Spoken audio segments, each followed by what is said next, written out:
Welcome, Les, and thank you for inviting us to the beautiful town of Surat. How did your business start?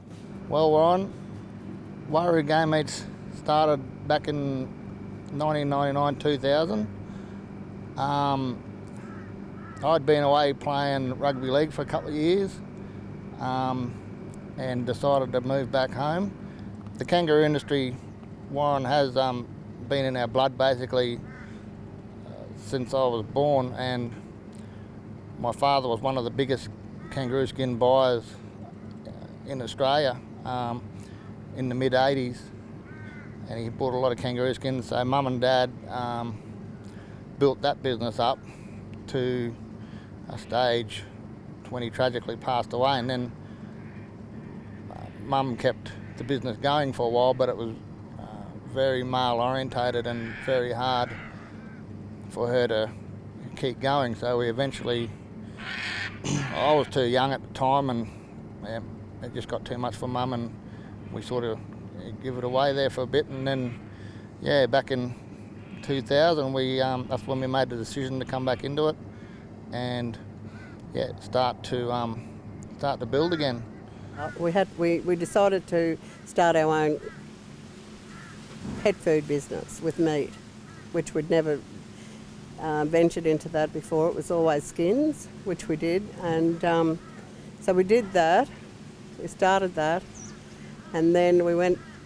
We built a little roux works up in Alexander Street, and we worked out of that for a few years. And Leslie, my son, stayed and worked with me in this business from a young man, and we just got it up and running. And then when everything was sold and the estate was all sold up, we had to make a decision whether to sell the property or stay in town.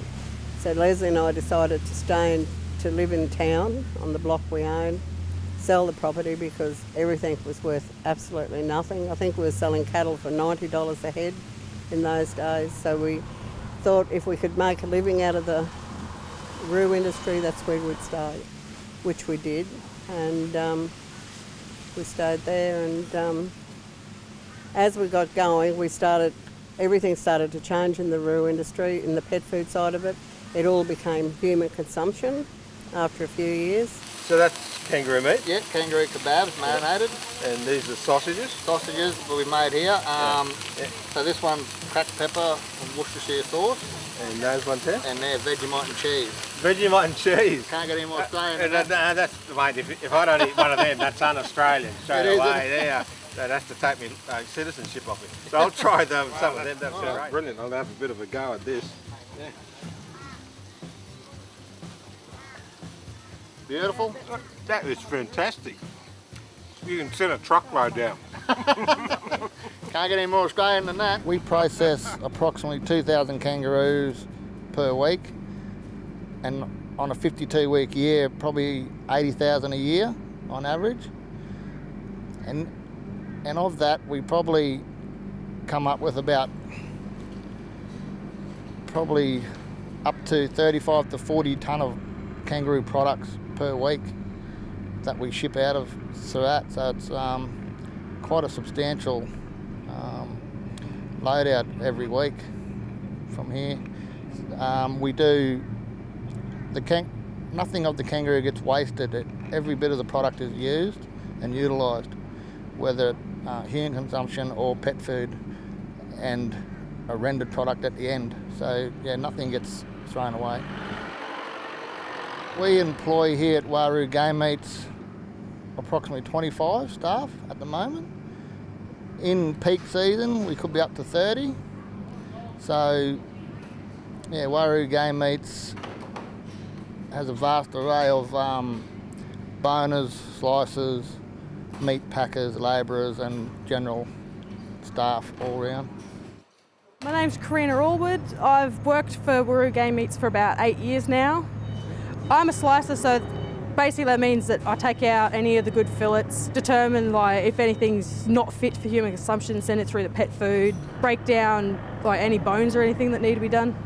For me to be working for Warroo Game Meats is very important because For someone in my position, I don't have a lot of opportunities. And once the carcass is processed, we break it up into primals, cuts. So we bone out the loin fillets, rumps and top sides. So they're your choice cuts. And then the rest of it gets packed into what we call manufacturing meat or trim, so which goes on for further production down the road. And also we utilise a lot of the byproducts, so a lot of the bone product gets made into pet treats and the likes. So yeah, again, nothing really gets wasted from the kangaroo. I wouldn't say the business makes a lot of money, it probably turns over a lot of money.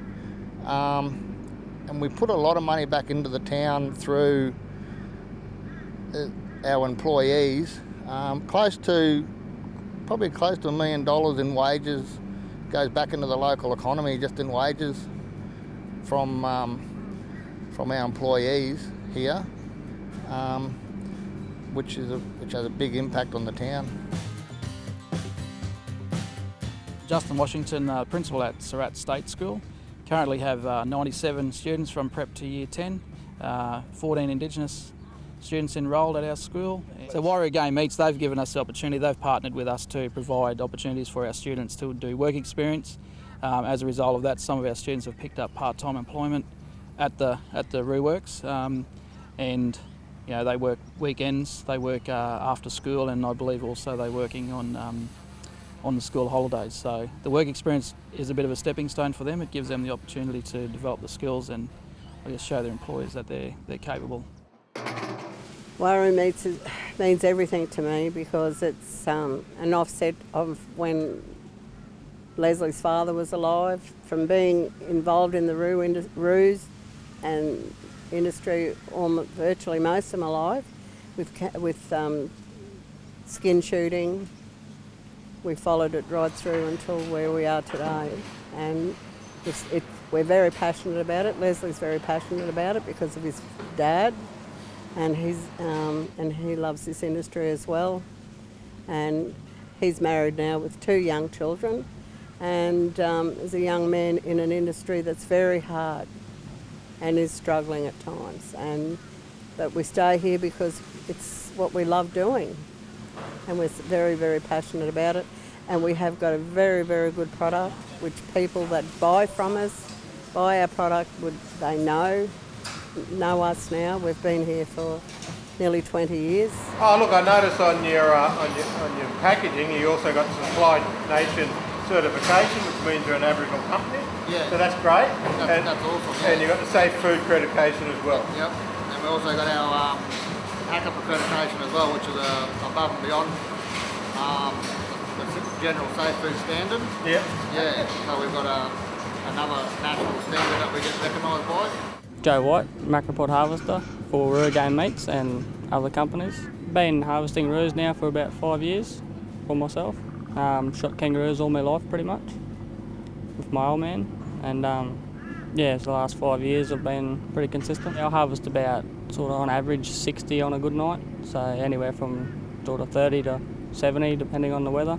Kangaroo industry, it's a good sustainable industry that's taken a toll the last few years with all the exclusion fences and stuff like that, making it hard on the blokes who do it for a living.